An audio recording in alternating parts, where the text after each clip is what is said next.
In deserts, various forms of water harvesting have been used traditionally throughout the centuries as a sustainable solution to water scarcity. Desalination as an augmented source for potable water turns out to be a costly procedure. Rainwater harvesting has been the most common technology adopted in water conservation but is limited to areas experiencing ample rainfall. The Namib Desert in southern Africa doesn't see much rainfall. In the Namib, fog is way more common than rain. Some of it gets blown over on Atlantic winds, some of it radiates up from the ground. Altogether, there are usually between 60 and 200 foggy days in the desert each year.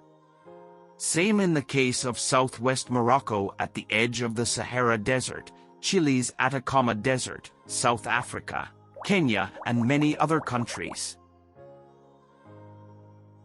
Here fog is captured to supply water for drinking and cooking directly to homes in rural villages, thanks to an ingenious technology that catches fog in this mountainous region near the coast. Historians don't know exactly how old the practice of fog collection is. But modern fog collectors use large sheets of mesh strung up on hillsides to bring drinking water and water for irrigation and reforestation. Fog collectors can be used in regions and deserts that receive less than 1 millimeter of rain each year, but to work, they require fog and light winds. Water can be harnessed from anywhere where fog density is high, especially in coastal and hilly areas where fog moves inland driven by the wind.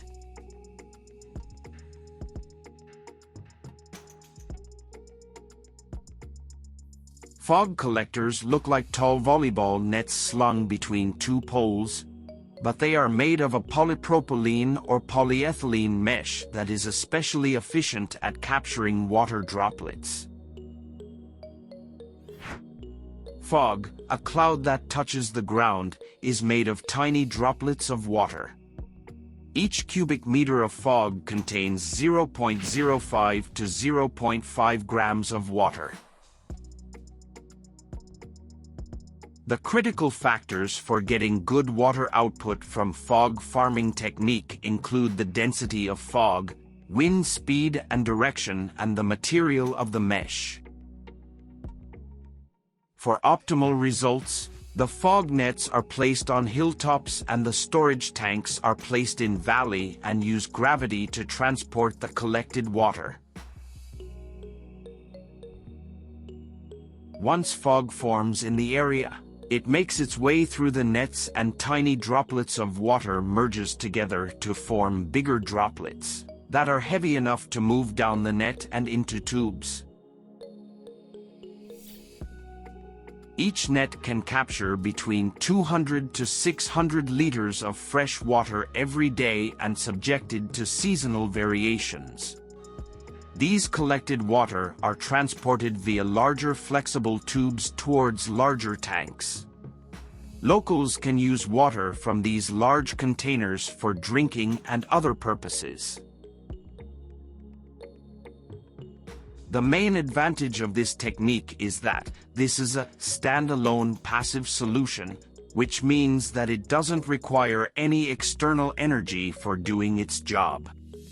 As per the United Nations Environment Programme estimates, the capital investment and other costs for this technology is generally found to be low in comparison with other conventional sources of water supply.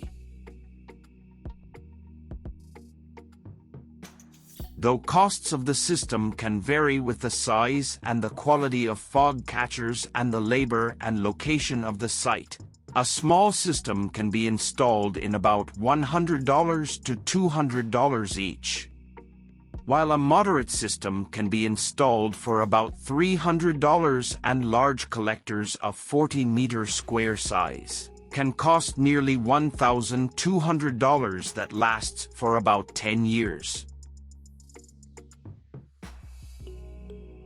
A village-level project that can produce about 2,000 liters per day would cost nearly $7,500. By FogQuest. However, the exact cost of the infrastructure will depend on local topography, the demand for water, and availability of financial resources and materials.